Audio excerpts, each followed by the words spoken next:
إن الحمد لله نحمده ونستعينه ونستغفره ونؤمن به ونتوكل عليه ونعوذ بالله من شرور أنفسنا ومن سيئات أعمالنا من يهده الله فلا مضل له ومن يضلله فلا هادي له وأشهد أن لا إله إلا الله وأشهد أن محمدا عبده ورسوله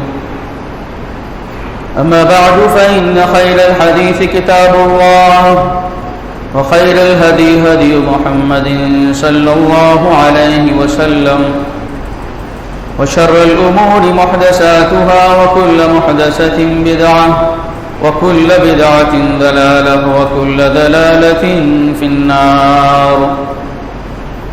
فأعوذ بالله السميع العليم من الشيطان الرجيم. بسم الله الرحمن الرحيم. يا أيها الذين آمنوا اتقوا الله حق تقاته ولا تموتن إلا وأنتم مسلمون. يا أيها الناس اتقوا ربكم الذي خلقكم من نفس واحدة وخلق منها زوجها وبث منهما رجالا كثيرا ونساء واتقوا الله الذي تساءلون به والأرحام إن الله كان عليكم رقيبا. يا أيها الذين آمنوا اتقوا الله وقولوا قولا سديدا يصلح لكم أعمالكم ويغفر لكم ذنوبكم ومن يطع الله ورسوله فقد فاز فوزا عظيما. وقال الله سبحانه وتعالى في موضع آخر وما أرسلناك إلا رحمة للعالمين. تمام قسم کی حمد و ثنا کبریائی بڑائی بزرگی اللہ سبحانہ و تعالیٰ کے لیے ہے جو پوری کائنات کا خالق اور مالک ہے، مدبر ہے، پالنہار ہے. جو چاہتا ہے کرتا ہے، اس نے جو چاہا کیا اور جو چاہے گا کرے گا. اس کے ارادے اور مشیت کو نہ کوئی بدل سکا ہے نہ بدل سکے گا. بے شمار درود و سلام نازل ہوں اللہ کے برگزیدہ بندوں پر، انبیاء کرام علیہ الصلوۃ والسلام پر، خصوصاً ہمارے آخری نبی جناب محمد مصطفیٰ محمد مصطفیٰ صلی اللہ علیہ وسلم پر. محترم حضرات، پچھلے جمعے کے خطبے میں ہم نے اس بات کو واضح کیا تھا اللہ کا یہ دین دین رحمت ہے، اور اس کی وجہ یہ ہے کہ یہ دین اس ذات کی جانب سے عطا کیا گیا ہے جو ارحم الراحمین ہے، سب سے زیادہ رحم کرنے والی ہے. آج کے خطبے میں اس کی دوسری شق اور اس کا دوسرا پہلو واضح کریں گے کہ اللہ رب العالمین جو رحم کرنے والوں میں سب سے زیادہ رحم کرنے والا ہے، کیونکہ مخلوقات میں جو رحمت کا عنصر شامل ہے وہ اللہ رب العزت کی رحمت کے 100 حصوں میں سے ایک حصے کا مظہر ہے. 99 حصے اللہ رب العالمین نے اپنے پاس رکھے ہیں. اللہ تعالیٰ نے اپنا یہ دین جس ذات اور شخصیت کے ذریعے سے دیا اس کو رحمت للعالمین بنا کر کے بھیجا، یعنی تمام جہان والوں کے لیے رحمت. اللہ تعالیٰ ارشاد فرماتا ہے وَمَا أَرْسَلْنَاكَ إِلَّا رَحْمَةً لِلْعَالَمِينَ، یقیناً ہم نے آپ کو سارے جہان والوں کے لیے رحمت بنا کر کے بھیجا ہے. آیت کریمہ کے اوپر ذرا غور کرتے ہیں. رحمت کا جو لفظ ہے وہ نکرہ استعمال کیا گیا ہے، اور وَمَا أَرْسَلْنَاكَ جو نفی ہے، نکرہ تحت نفی اگر آتا ہے تو اس کا مطلب یہ ہوتا ہے کہ رحمت عام ہے. صرف انسانوں کے لیے آپ رحمت للعالمین نہیں ہیں، صرف جنات کے لیے رحمت نہیں ہے، صرف فرشتوں کے لیے رحمت نہیں ہے، بلکہ دیگر روئے زمین کے اوپر بسنے والی ساری مخلوقات کے لیے آپ رحمت ہیں. اور دوسری بات وما کے اندر وما ارسلنا میں ما اور الا رحمت للعالمین.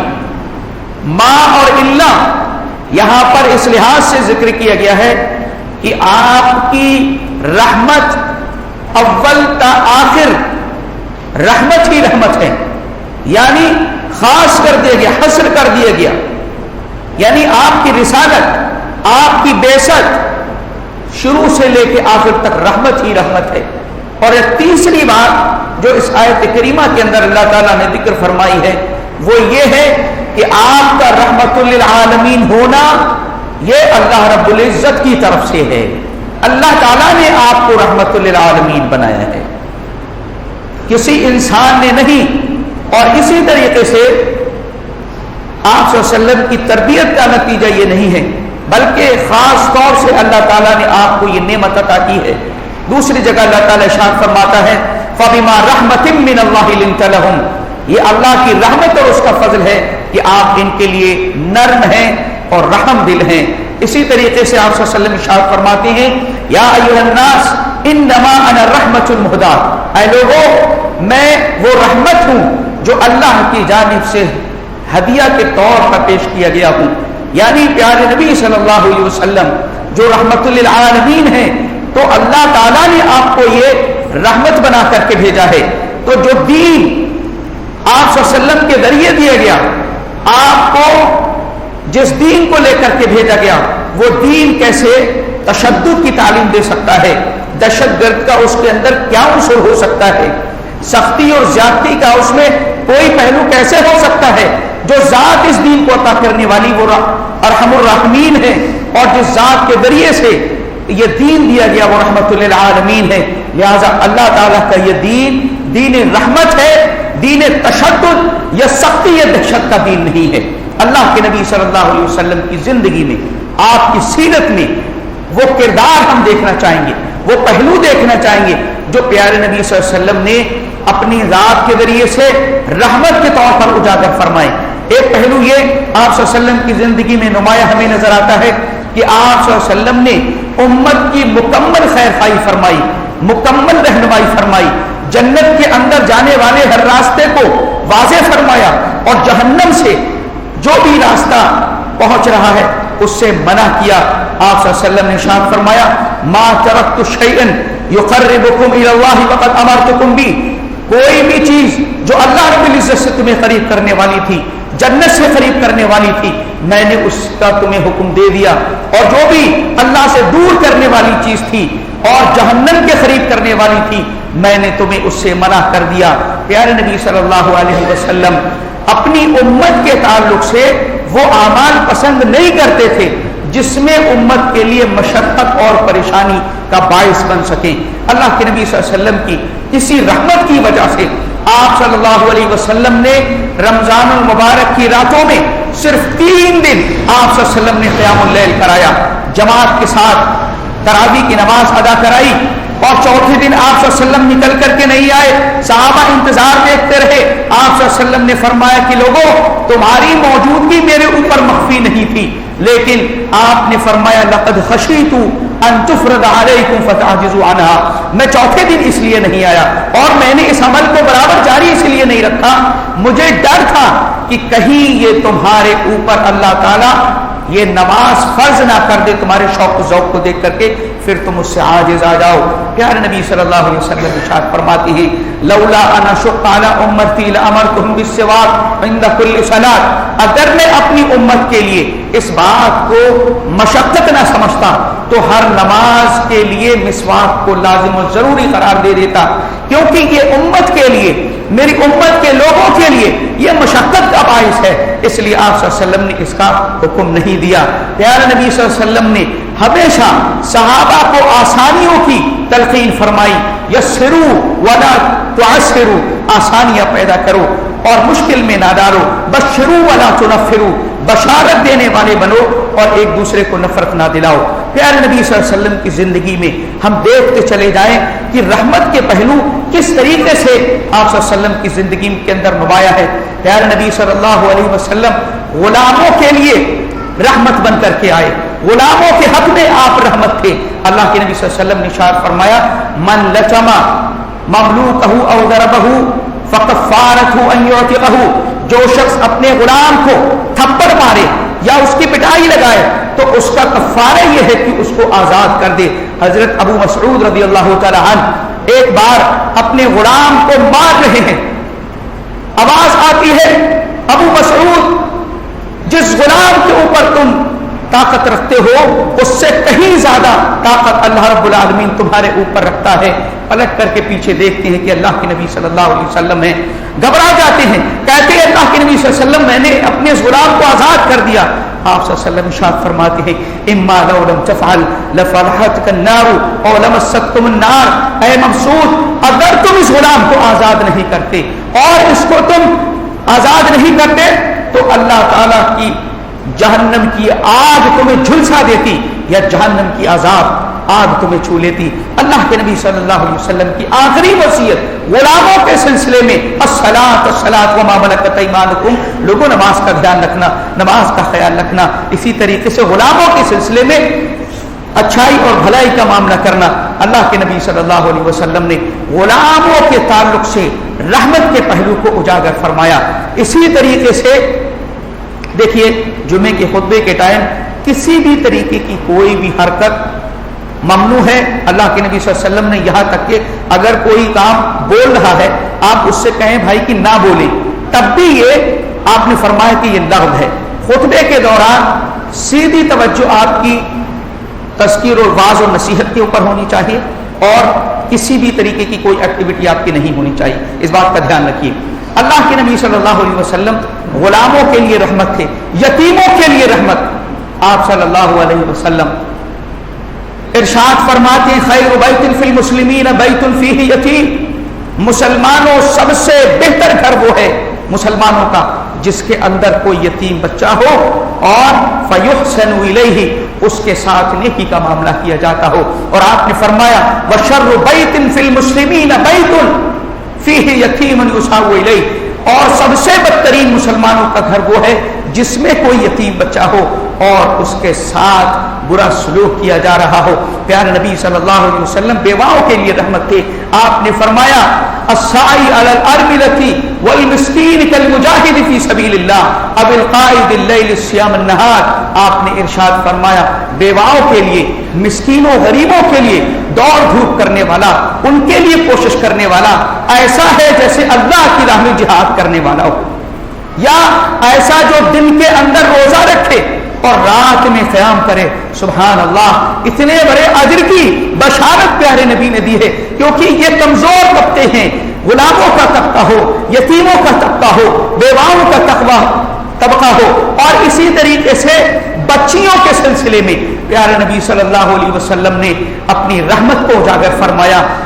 کیونکہ عرب کا وہ ماحول جس میں اگر کسی گھر کے اندر بچی جنم لے لیتی تھی اس بچی کو زندہ دفن کر دیا جاتا تھا۔ اللہ تعالیٰ نے قرآن میں اس کا ذکر فرمایا وَإِذَا الْمَوْءُودَةُ سُئِلَتْ، جس وقت کی قیامت کے دن اس بچی سے سوال کیا جائے گا جس کو زندہ درگور کر دیا گیا۔ بچی کی پیدائش عرب معاشرے کے اندر ذلت اور نحوست کا باعث سمجھی جاتی تھی۔ اللہ فرما رہا ہے وَإِذَا بُشِّرَ أَحَدُهُم بِالْأُنثىٰ ظَلَّ وَجْهُهُ مُسْوَدًّا وَهُوَ كَظِيمٌ، جب انہیں کسی بچی کی پیدائش کی بشارت دی جاتی ہے تو ان کا چہرہ سیاہ پڑ جاتا ہے ذلت و خواری سے۔ یہ سوچتا ہے یہ اس بچی کو زمین کے اندر دفن کر دے یا پھر ذلت کے ساتھ اس کو باقی رکھے۔ اللہ کے نبی صلی اللہ علیہ وسلم نے ایسے معاشرے میں جو معاشرہ بچوں کے لیے دشمن ہے، پیارے نبی صلی اللہ علیہ وسلم نے ارشاد فرمایا من ابتلی هذه البنات بشيء فاحسن اليهن كن له سترا من النار۔ آپ صلی اللہ علیہ وسلم نے ارشاد فرمایا کوئی شخص بچیوں کے ذریعے سے آزمایا جائے، بچیاں اللہ تعالیٰ اس کو دے اور پھر وہ ان کی اچھی تربیت کرے، ان کے ساتھ حسن سلوک کا معاملہ کرے، تو یہ بچیاں قیامت کے دن جہنم سے آڑ بن جائیں گی۔ سبحان اللہ۔ پیارے نبی صلی اللہ علیہ وسلم نے ایک اور حدیث کے اندر ارشاد فرمایا من عال جاریتین حتى تبلغ جاء يوم القيامة انا وهو وضم باصابعه. اللہ کے نبی صلی اللہ علیہ وسلم ارشاد فرماتے ہیں جس شخص کو اللہ نے 2 بچیاں دی ہوں اور وہ ان کی بہتر تربیت کرتا ہے یہاں تک کہ وہ جوان ہو جائیں، تو قیامت کے دن وہ ایسے آئے گا، وہ میرے ساتھ ایسے ہوگا. آپ نے اپنی انگلیوں کو جمع کر کے بتایا، یعنی وہ میرے ساتھ اتنا قریب ہوگا جو بچیوں کی تربیت کرنے والا ہو اور ان کی دیکھ بھال اور نگہداشت کرنے والا ہو. اسی طریقے سے ہمارے نبی کی زندگی میں دیکھیں وہ رحمت کے پہلو جو آپ صلی اللہ علیہ وسلم نے امت کے لیے وعدے فرمائے، مظلوموں کے لیے آپ رحمت کا باعث تھے. سبحان اللہ. آپ صلی اللہ علیہ وسلم نے ارشاد فرمایا انصر اخاک ظالما او مظلوما. مسلمانوں تم اپنے بھائی کی مدد کرو چاہے وہ ظالم ہو یا مظلوم ہو. صحابہ نے پوچھا اللہ کے نبی مظلوم کی مدد تو ہمیں معلوم ہے، اس کو جو ہے سہارا دینا ہے، اس کو ظلم سے بچانا ہے، لیکن ہمیں ظالم کی مدد کیسے کریں؟ آپ صلی اللہ علیہ وسلم نے ارشاد فرمایا تحجزه وتمنعه من الظلم. ظالم کی مدد یہ ہے کہ اس کو ظلم سے روک دیا جائے، ظلم سے اس کو آزاد کر دیا جائے، یہ ظالم کی مدد ہے. اللہ کے نبی صلی اللہ علیہ وسلم ارشاد فرماتے ہیں اتقی دعوت المظلوم، مظلوم کی بددعا سے لوگوں بچو، فإنها ليس بينها وبين الله حجاب، کیونکہ اللہ رب العزت کے اور اس کے درمیان کوئی حجاب اور پردہ نہیں. اللہ رب العالمین اس کی پکار اتنی جلدی سنتا ہے کہ کوئی حجاب اور پردہ نہیں ہے. اللہ کے نبی صلی اللہ علیہ وسلم نے اور ایک حدیث کے اندر ارشاد فرمایا لوگوں کو آگاہ کرتے ہوئے ان الناس اذا رأوا الظالم فلم يأخذوا على يديه. لوگ اگر کسی ظالم کو دیکھیں کہ وہ لوگوں پر ظلم کر رہا ہے اور لوگ اس کے ہاتھ کو نہیں پکڑتے ہیں، اس کو ظلم سے منع نہیں کرتے ہیں، اس کو ظلم سے باز رہنے کی تلقین نہیں کرتے ہیں، اللہ کے نبی صلی اللہ علیہ وسلم ارشاد فرماتی ہیں اوشک ان یعمہم اللہ بعقاب منہ، قریب ہے کہ اللہ تعالیٰ اپنے عذاب کو عام کر دے. جو لوگ ظلم کر رہے ہیں وہ لوگ بھی اللہ کی عذاب کے اندر گرفتار ہو جائے، اور جو خاموش بیٹھے ہوئے ظلم تو نہیں کر رہے لیکن ظلم کے خلاف آواز بھی نہیں اٹھا رہے، اللہ کے نبی صلی اللہ علیہ وسلم نے ارشاد فرمایا کہ یہ لوگ بھی اللہ کے عذاب کا شکار ہو جائیں گے. پیارے نبی صلی اللہ علیہ وسلم کی زندگی میں دیکھیں قیدیوں کے لیے آپ صلی اللہ علیہ وسلم باعث رحمت، جو ذات جو شخصیت اس قدر انسانوں کے لیے رحمت اور شفقت کا باعث ہو، کیا اس کو جو دین دیا گیا ہوگا اس میں تشدد ہوگا، اس میں ظلم و زیادتی ہوگی، اس میں سختی ہوگی، اس میں خوف و ہراس کے ماحول کو پیدا کرنے والی بات ہوگی؟ یہ انتہائی ظالمانہ قسم کی بات ہے، بے انصافی کی بات ہے. اللہ کے نبی صلی اللہ علیہ وسلم نے دیکھیں کس طریقے سے قیدیوں کے ساتھ رحمت کا معاملہ کیا ہے. سمامہ بن اسال اپنے قبیلے کے سردار ہیں، مسلمان قیدی بنا کر کے لاتے ہیں، اللہ کے نبی صلی اللہ علیہ وسلم ان کو مسجد کے ستون سے باندھتے ہیں. 3 دن تک ان کے حالات کا جائزہ لیا جاتا ہے، پوچھا جاتا ہے ما عندک یا سمامہ، کیا کہتے ہو سمامہ؟ سمامہ یہی کہتے تھے کہ اگر میں قتل کر دیا گیا تو میں اس لائق ہوں کہ قتل کر دیا جاؤں، لیکن میرا خون رائے گا نہیں جائے گا. اللہ کے نبی صلی اللہ علیہ وسلم نے 3 دن کے بعد فرمایا کہ اطلقوا سمامہ کو آزاد کر دو. صحابہ کو اس دوران آپ صلی اللہ علیہ وسلم کی طرف سے نصیحت کی گئی کہ سمامہ کا دھیان رکھنا، ان کے کھانے کا، ان کے پینے کا، دیگر ضروریات کا دھیان رکھنا.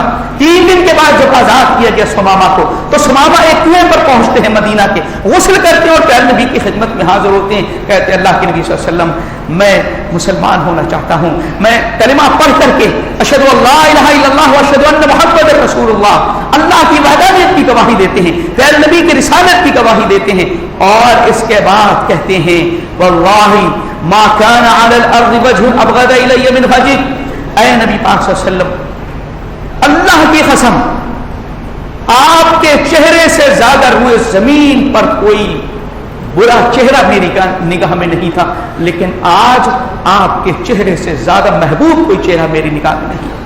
واللہ ما كان من دین ابغض الي من دینک، اور اللہ کی قسم آپ کے دین سے زیادہ برا کوئی دین میری نگاہ میں نہیں تھا، لیکن اب آپ کے دین سے بہتر کوئی دین نہیں ہے. سبحان اللہ. یہ ان لوگوں کی گواہیاں ہیں اللہ کے اس دین کے سلسلے میں جو چند دن پیارے نبی صلی اللہ علیہ وسلم کی خدمت میں رہتے ہیں، چند 3 دن خدمت میں رہنے کے بعد جو اسلام کے دشمن تھے وہ اللہ کے اس دین کے تعلق سے کہہ رہے ہیں کہ اللہ کے اس دین سے بہتر اس ہوئی زمین پر کوئی دین نہیں ہے، تو اللہ کے اس دین کے اندر ظلم کہاں ہو سکتا ہے، تشدد کہاں ہو سکتا ہے، سختی کہاں ہو سکتی ہے، دہشت گردی کا عنصر کہاں ہو سکتا ہے؟ اللہ کا یہ دین سراپر رحمت ہے۔ پیارے نبی صلی اللہ علیہ وسلم سراپر رحمت بنا کر کے بھیجے گئے۔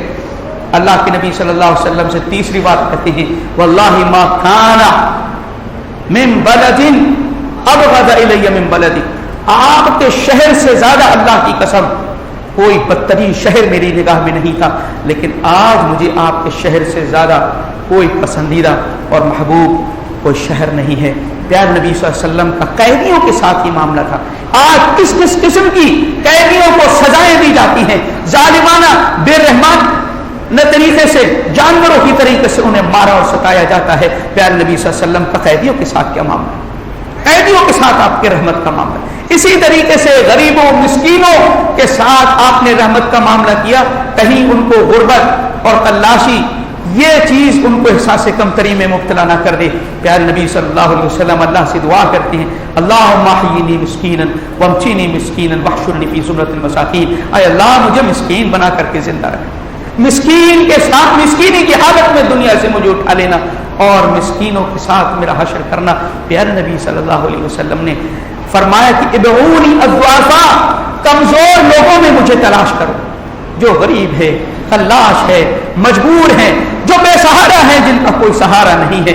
اللہ کے نبی صلی اللہ علیہ وسلم اپنی رحمت کو عام کرتے ہوئے فرماتے مجھے ایسے لوگوں میں تلاش کیا کرو، ایسے لوگوں میں ڈھونڈو مجھے۔ فَإِنَّمَا تُرْزَقُونَ وَتُنْصَرُونَ بِضُعَفَائِكُمْ، آپ نے غریبوں کی حوصلہ افزائی فرماتے ہوئے کہا کہ لوگوں تمہیں جو رزق ملتا ہے، تمہاری جو مدد کی جاتی ہے اللہ کی طرف سے، وہ تمہارے غریبوں مسکینوں اور کمزوروں کی وجہ سے ہے، لہذا ان کا خیال رکھنا۔ اللہ کے نبی صلی اللہ علیہ وسلم کی رحمت پڑوسیوں کے لیے بھی عام تھی۔ آپ صلی اللہ علیہ وسلم ارشاد فرماتے ہیں واللہ لا یؤمن واللہ لا یؤمن واللہ لا یؤمن، آپ فرماتے ہیں اللہ کی قسم وہ مومن نہیں ہے، اللہ کی قسم وہ مومن نہیں ہے، اللہ کی قسم وہ مومن نہیں ہے۔ صحابہ کہتے ہیں اللہ کے نبی کون ہے، کون شخص مومن نہیں ہے؟ آپ نے فرمایا کہ من لا یأمن جارہ بوائقہ، وہ شخص مومن نہیں ہے جس کے پڑوسی اس کی تکلیفوں سے محفوظ نہ رہے۔ سبحان اللہ، پڑوسی کو کیا عزت و مقام دیا ہے۔ پیارے نبی فرماتے ہیں کہ جبرائیل علیہ السلام پڑوسیوں کے سلسلے میں مجھے برابر وصیت کرتے رہے، نصیحت کرتے رہے، مجھے گمان ایسا ہوا کہ کہیں ایسا نہ ہو ان کو وراثت میں حقدار بنا دیا جائے۔ اور اسی کے سلسلے میں پیارے نبی صلی اللہ علیہ وسلم کی رحمت آپ دیکھتے چلے جائیں، بے شمار مثالیں ہیں جو ان لوگوں کے تعلق سے ہیں۔ ہمارے نبی کی رحمت کا اندازہ اگر دیکھنا ہے جانوروں کے ساتھ، پیارے نبی صلی اللہ علیہ وسلم کی رحمت کو بھی ذرا دیکھیں۔ آپ صلی اللہ علیہ وسلم مدینہ کے ایک باغ میں تشریف لے جاتے ہیں، دیکھتے ہیں کہ ایک اونٹ آیا اور رونے لگا آپ کے پاس آ کر۔ اللہ کے نبی صلی اللہ علیہ وسلم نے اس کی پیٹھ کو سلایا۔ بے زبان جانور بھی پیارے نبی صلی اللہ علیہ وسلم کی رحمت اور آپ کی شفقت کو جانتے ہیں۔ آپ نے اس کی پیٹھ کو سہلایا، کان کی لو کی طرف ہاتھ پھیرا، وہ شانت ہو گیا۔ آپ نے فرمایا امان تتق اللہ فی هذه البیمة التي ملکتها اللہ۔ آپ نے پوچھا یہ اونٹ کس کا ہے؟ انصاری صحابی نے کہا اللہ کے نبی یہ میرا ہے۔ آپ نے فرمایا کیا تم اس بے زبان جانور کے سلسلے میں اللہ سے ڈرتے نہیں جس کو اللہ تعالیٰ نے تمہارے اختیار میں دے دیا ہے؟ آپ نے اس کے بعد ارشاد فرمایا انہ شکا الی انک تجیعہ وتؤدبہ۔ آپ صلی اللہ علیہ وسلم ارشاد فرماتے اس نے مجھ سے شکایت کی ہے، اس نے مجھ سے شکایت کی ہے کہ تم اس کو بھوکا رکھتے ہو اور اس کی طاقت سے زیادہ کام لیتے ہو اور اس کو صحیح معنی میں بوجھ اس کے اوپر اس کی طاقت سے زیادہ ڈالتے ہو۔ اللہ کے نبی صلی اللہ علیہ وسلم انسانوں کے لیے نہیں، کمزوروں کے لیے نہیں، بے سہاراؤں کے لیے نہیں، یتیموں غلاموں بیواؤں کے لیے ہی نہیں، جانوروں کے لیے بھی پیارے نبی صلی اللہ علیہ وسلم رحمت تھے۔ انسانوں کو چھوڑ دیجیے، جنات کے لیے بھی پیارے نبی صلی اللہ علیہ وسلم کو رحمت بنا کر کے بھیجا گیا۔ اللہ کے نبی صلی اللہ علیہ وسلم نے صحابہ سے ارشاد فرمایا لا تستنجوا بالروث ولا بالعظام فَإِنَّهُ زَادَ إِخْوَانِكُم مِّنَ الْجِنِّ۔ آپ نے فرمایا کہ دیکھو ہڈی سے اور گوبر کے ٹکڑے سے استنجا نہ کیا کرو، کیونکہ یہ تمہارے بھائی جنوں کا توشہ ہے، آپ نے فرمایا کہ جو گوبر ہے یہ جنات کے جانوروں کا کھانا ہے، اس کے اوپر اللہ تعالیٰ گھاس کو اگا دیتا ہے، وہ جنات کے جانور کھاتے ہیں، اور یہ ہڈیاں ان کے اوپر اللہ تعالیٰ گوشت چڑھا دیتا ہے، یہ تمہارے بھائی جنوں کا کھانا ہے۔ پیارے نبی صلی اللہ علیہ وسلم نے جنات کے تعلق سے مسلمانوں کو ہدایت دی، رحمت کا باعث پیارے نبی صلی اللہ علیہ وسلم جنات کے لیے بھی ہیں، تاکہ جنات کو تکلیف نہ ہو جائے۔ اللہ کے نبی صلی اللہ علیہ وسلم انسانوں جناتوں کے لیے نہیں، فرشتوں کے لیے بھی رحمت بنا کر کے بھیجے گئے۔ اللہ کے نبی صلی اللہ علیہ وسلم نے ارشاد فرمایا، من اکل سوما او بصلا فلا يقربن مسجدنا فان الملائکۃ تتعزى كما تتعزى منه بنو آدم۔ آپ صلی اللہ علیہ وسلم ارشاد فرماتے ہیں، کوئی شخص کچی پیاز کھا کر کے، کچا لہسن کھا کر کے مسجد میں نہ آئے، وہ ہماری مسجد سے دور رہے، کیونکہ جس چیز سے بنو آدم کو تکلیف ہوتی ہے فرشتوں کو بھی اس سے تکلیف ہوتی ہے۔ سبحان اللہ، پیارے نبی صلی اللہ علیہ وسلم کی رحمت فرشتوں کے لیے بھی عام ہے، جنات کے لیے بھی عام ہے، انسانوں میں مختلف طبقات کے لیے بھی عام ہے، یہاں تک کہ پیارے نبی صلی اللہ علیہ وسلم کی رحمت دشمنوں کے لیے بھی عام ہے، کفار و مشرکین کے لیے بھی عام ہے، یہود و نصارہ کے لیے بھی عام ہے، منافقین کے لیے بھی عام ہے۔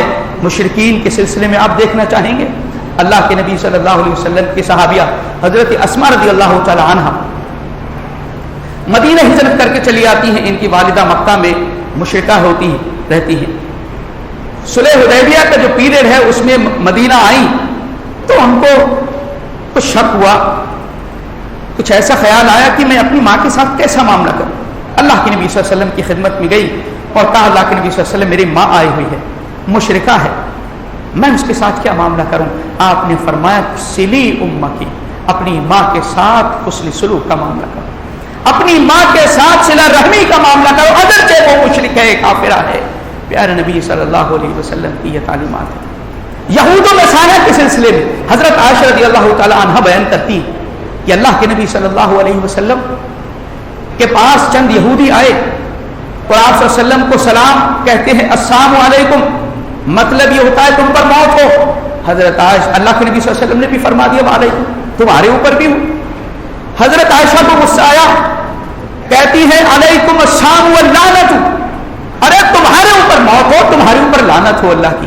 اللہ کے نبی صلی اللہ علیہ وسلم ارشاد فرماتے، عائشہ رفقاً یا عائشہ، عائشہ سختی سے نہیں، نرمی کا معاملہ اختیار کرو، لا تکونی فاحشہ، اپنی زبان کو گندا نہ کرو۔ پیارے نبی صلی اللہ علیہ وسلم کا معاملہ یہودیوں کے ساتھ، دشمنوں کے ساتھ یہ ہے کہ آپ کی رحمت ان کے لیے بھی عام ہے۔ منافقین جو اسلام کے بدترین دشمن ہوا کرتے تھے، مسلمانوں کی جماعت میں شامل ہونے کے باوجود مسلمانوں کو تکلیفیں پہنچانا، مسلمانوں کے لیے ہر قسم کی سازشیں رچنا، ان منافقین کا شیوا تھا۔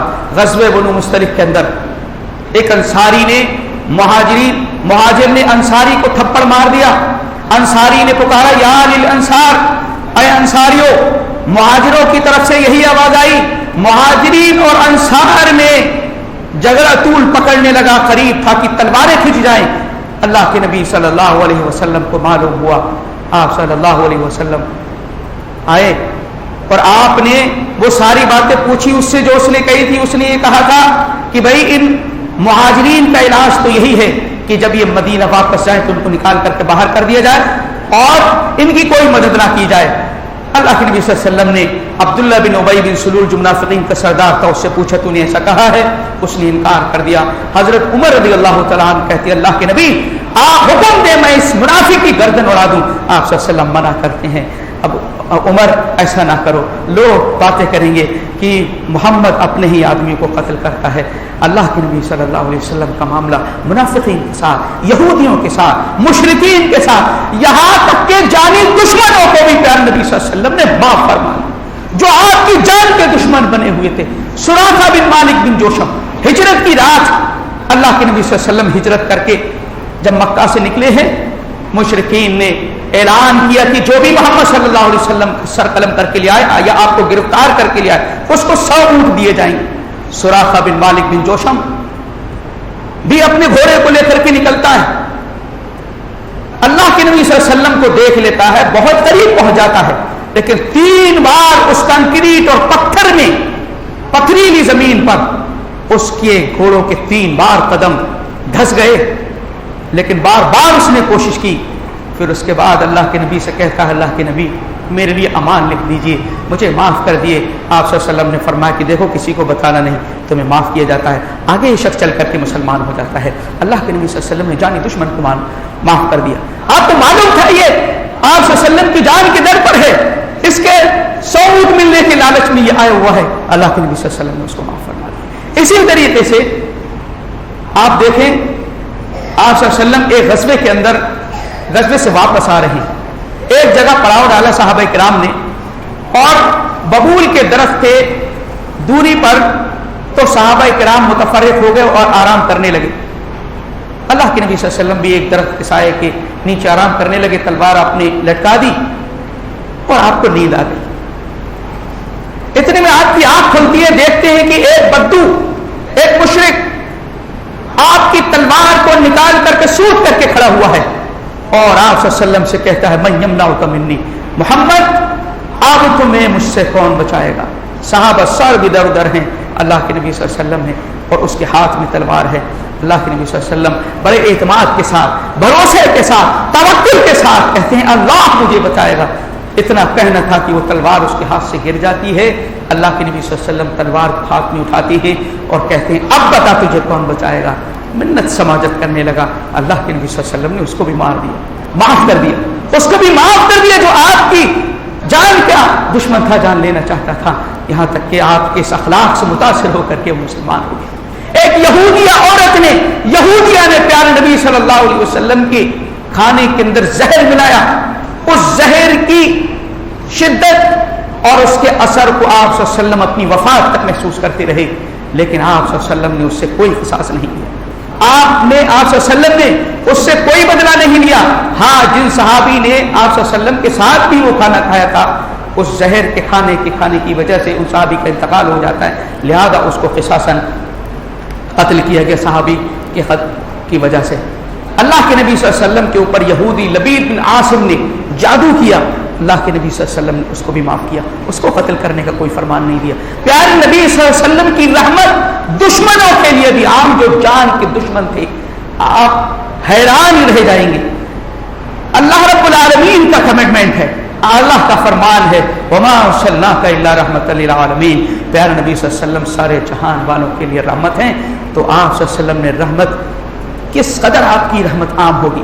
آپ یہ دیکھیں جانی دشمنوں کو معاف ہی نہیں کر دیا, بلکہ دشمنوں کے لیے پیارے نبی نے دعائے خیر فرمائی. سبحان اللہ, دعائے خیر دشمنوں کے لیے, جو آپ کی جان کے دشمن ہے, دعائے خیر ان کے لیے آپ نے فرمائی.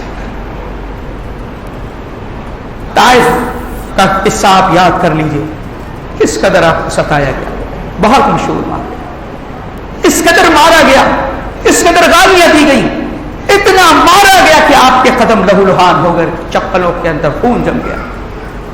اللہ کے نبی صلی اللہ علیہ وسلم 10 دن تک طائف کے اندر رہتے ہیں, 60 میل کا سفر کر کے گئے ہیں, صرف اس ارادے کے ساتھ تاکہ اس دین کو شاید کوئی قبول کر لے. لیکن بدلے میں کتنے تانے ملتے ہیں, کتنی گالیاں, کتنی اوباش گنڈے لگا دیے جاتے ہیں پیارے نبی کے پیچھے. جبرائیل علیہ السلام آتے ہیں پہاڑوں کے فرشتوں کو لے کر کے. اللہ کے نبی یہ پہاڑوں کا فرشتہ ہے, اگر آپ کہیں تو اس بستی کو پہاڑوں کے درمیان میں رکھ کر کے پیس دیے جائے. آپ صلی اللہ علیہ وسلم نے ارشاد فرمایا ولیکن ارجو اللہ ان یخرج اللہ من اصلابہم من یعبد اللہ ولا یشرک بہ شیئا. کوئی بات نہیں اگر یہ اللہ کے اس پیغام کو قبول نہیں کرتے, لیکن مجھے امید ہے کہ ان کی نسلوں میں اللہ تعالیٰ توحید کے پیغام کو رکھ دے گا, توحید کی دعوت ان کے اندر رکھ دے گا اور شرک سے ان کو دور کر دے گا. اللہ کی عبادت کرنے والی ان کی اولادیں ہوں گی اور شرک سے پاک رہنے والی, باز رہنے والی ہوں گی. اللہ کے نبی صلی اللہ علیہ وسلم نے ان دشمنوں کے لیے بھی دعائے خیر کی اور ان کے لیے نیکی کا جذبہ رکھا. اللہ کے نبی صلی اللہ علیہ وسلم کہ ایک صحابی طفیل بن عامر الدوسی جو یمن کے اندر رہتے تھے, بہت سمجھایا لوگوں کو, بہت دعوت و تبلیغ کیا, لیکن سمجھ میں نہیں آیا لوگوں. اللہ کے نبی کی خدمت میں آیا, اللہ کے نبی میں نے اس قوم کو بہت سمجھایا, بتایا ہے, آپ ان کے لیے بدعا کر دیجیے. بہت ہی ظالم لوگ ہیں، کسی بھی کل ماننے کو تیار نہیں، اللہ کے اس دین کو قبول کرنے کو تیار نہیں۔ اللہ کے نبی صلی اللہ علیہ وسلم نے ہاتھوں کو اٹھایا، صحابہ سوچ رہے تھے کہ اب ان کی کمبختی آ گئی، بربادی آ گئی۔ آپ صلی اللہ علیہ وسلم کی زبان سے الفاظ نکلتے ہیں، اللہم اہدی دوسن وآت بہم، اللہ قبیلے دوس کو ہدایت عطا فرما دے اور ان کو تو یہاں پر لیا۔ سبحان اللہ، پیارے نبی نے دعائیں کی۔ آپ اس کے آگے دیکھیں، عبداللہ بن ابی بن سلول جو منافقین کا سردار ہے، پیارے نبی صلی اللہ علیہ وسلم اس کے انتقال پر اپنی چادر عنایت کرتے ہیں۔ اس کو معلوم ہے کہ مسلمانوں کا سب سے بڑا دشمن ہے، یہ بہت نقصان پہنچایا ہے۔ 300 ساتھیوں کو لے کر کے غزوہ احد کے موقع پر آ گیا اور صحابہ کو لڑانے کے لیے ہمیشہ تیار رہتا تھا۔ اللہ کے نبی صلی اللہ علیہ وسلم نے اپنی چادر مبارک بھی دی، اس کو دفن کیا گیا، نماز جنازہ بھی پڑھائی۔ عمر رضی اللہ تعالیٰ عنہ کہتے ہیں اللہ کے نبی کس کی نماز پڑھا رہے ہیں آپ؟ کہا عمر چھوڑ دو۔ کہا اللہ تعالیٰ نے کہا نہیں ہے کہ ان کو معاف نہیں کرے گا، 70 بار بھی آپ استغفار کریں۔ عمر رضی اللہ تعالیٰ عنہ کہتے ہیں اللہ کے نبی صلی اللہ علیہ وسلم حضرت عمر سے کہتے ہیں اگر مجھے اللہ تعالیٰ اس بات کا اختیار دیتا کہ 71 مرتبہ بھی اگر استغفار کیا جاتا اور یہ بخش دیا جاتا تو 71 مرتبہ بھی اس کے لیے استغفار نہ کرتا۔ سبحان اللہ، یہ دشمنوں کے لیے دعائے خیر۔ اللہ کے نبی صلی اللہ علیہ وسلم کی زندگی پوری اسی طریقے سے پڑھتے چلے جائیے۔ اللہ نے فرمایا کہ آپ رحمت للعالمین ہیں، جو ذات رب کی ارحم الراحمین سب سے زیادہ رحم کرنے والی ہے۔ اس نے اپنا دین جس ذات اور نبی کے ذریعے سے دیا وہ رحمت للعالمین ہے، لہذا وہ دین جو نبی لے کر کے آئے، وہ دین جو اللہ رب العزت نے عطا کیا، وہ دین تشدد والا دین کیسے ہو سکتا ہے؟ اس کے اندر دہشت گردی کا پہلو کیسے ہو سکتا ہے؟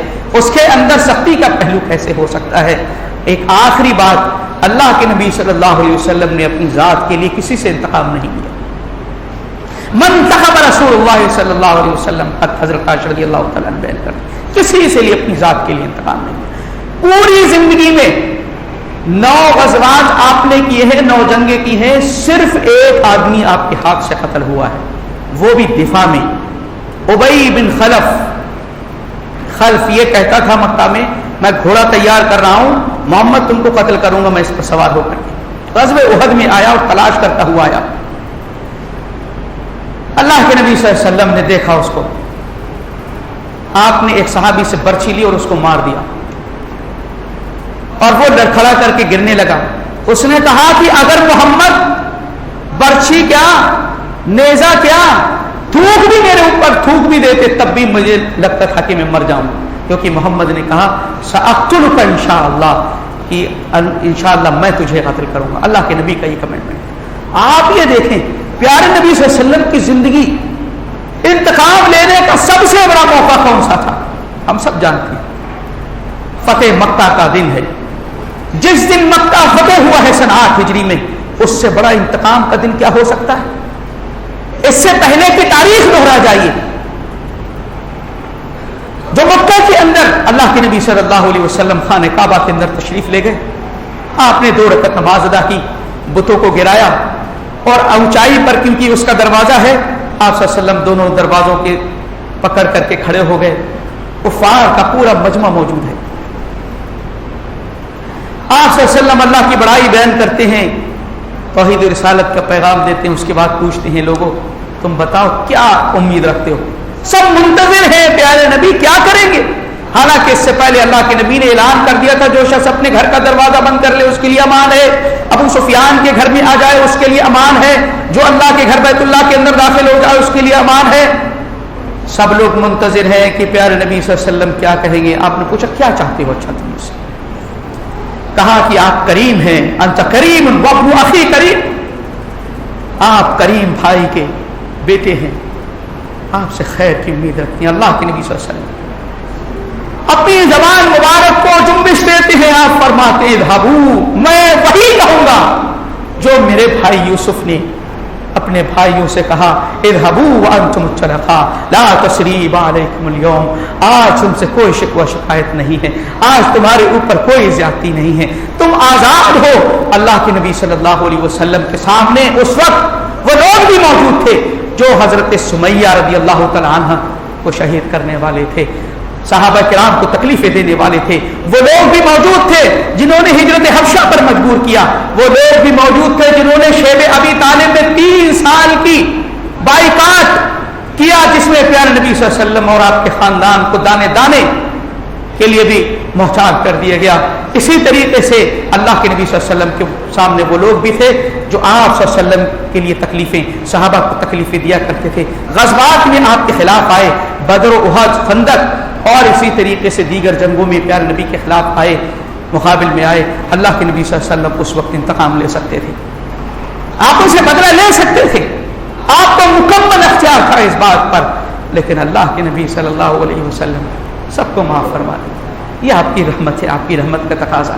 کوئی کہے گا کہ اللہ کے نبی صلی اللہ علیہ وسلم جب اتنے ہی رحمت والے تھے تو آپ نے قتال کیوں کیا؟ آپ نے قتال کیوں کیا؟ صرف ایک حدیث کے ذریعے سے میں آپ کو بتانا چاہتا ہوں، باقی آیت بہت ساری۔ اللہ کے نبی صلی اللہ علیہ وسلم حضرت علی رضی اللہ تعالیٰ عنہ کو خیبر کی قلعہ فتح کرنے کے لیے علم تھماتے ہیں تو ان کو نصیحت کرتے ہیں، کہتے ہیں، آپ ارشاد فرماتے ہیں علی ان کو سب سے پہلے جا کر کے اسلام کی دعوت دینا، اللہ کا جو حق ہے ان کو یاد دلانا، اور آپ فرماتے ہیں لَأَن يَهْدِيَ اللَّهُ بِكَ رَجُلًا وَاحِدًا خَيْرٌ لَكَ مِنْ حُمُرِ النَّعَامِ۔ علی اس بات کو جان لو، تمہارے ذریعے اگر ایک بندہ بھی اللہ کے اس دین کو قبول کر لیتا ہے، ہدایت پر آ جاتا ہے، تو تمہارے لیے سرخ اونٹوں سے بہتر ہے۔ اس کا مطلب یہ ہے کہ لڑائی تو ناگزیر ہے، لڑائی تو مجبوراً کی جا رہی ہے، لڑائی مقصد ہے ہی نہیں، مقصد یہ ہے کہ اس روئے زمین پر اللہ کی بیدانیت عام ہو۔ جس ذات نے یہ کائنات بنائی ہے، جس ذات نے انسانوں کو پیدا کیا اور ان کے لیے انتظامات کیے ہیں، اس کی عبادت لوگ کریں، اس کے حق کو پہچانیں، یہ مقصد تھا۔ ورنہ تو آپ کہتے کہ بدلے لے لیے جائے اور کہتے کر دیا جائے دشمنوں کو۔ آپ فرما رہے ہیں ہدایت اگر پا جائے تو تمہارے لیے سرخ اونٹوں سے بہتر ہے، تلواریں چلنا مقصد نہیں ہے، تلواروں کا چلنا اور اسی طریقے سے حملے کرنا مقصد نہیں ہے۔ ہدایت دو ان کو تاکہ اللہ کے اس دین کو قبول کر لیں۔ پیارے نبی صلی اللہ علیہ وسلم کی زندگی کو ایسے ہی پڑھتے چلے جائیے، دیکھتے چلے جائیے، کون ہے جس کے ساتھ پیارے نبی صلی اللہ علیہ وسلم نے نیکی کا معاملہ نہیں کیا ہے اور انصاف کی تعلیم کس کے ساتھ نہیں دی ہے۔ اب اللہ کے اس دین کے تعلق سے کہا جائے دین تشدد، دین دہشت گردی کی تعلیم دیتا ہے، ان کو بتائیں کہ جو ذات ارحم الراحمین ہے، جس نبی کے ذریعے اس نے یہ دین دیا ہے، رحمت للعالمین ہے، اللہ کا وہ دین کبھی بھی دین تشدد نہیں ہو سکتا ہے، اس میں کسی کے لیے ظلم و زیادتی نہیں ہے، اس پہ تو سراپا خیر ہی خیر ہے، رحمت ہی رحمت ہے۔ شرط یہ ہے کہ اس کو دیکھا جائے اور سمجھا جائے۔ اللہ رب العزت و مولا کریم نے کمل کی توفیق عنایت فرما۔ مولا کریم جب تک ہم اس دنیا کے اندر رہیں، اسلام پر زندہ رہیں، جو ہمارا خاتمہ ہو ایمان پر ہو۔ آمین۔ واخر دعوانا ان الحمد للہ رب العالمین۔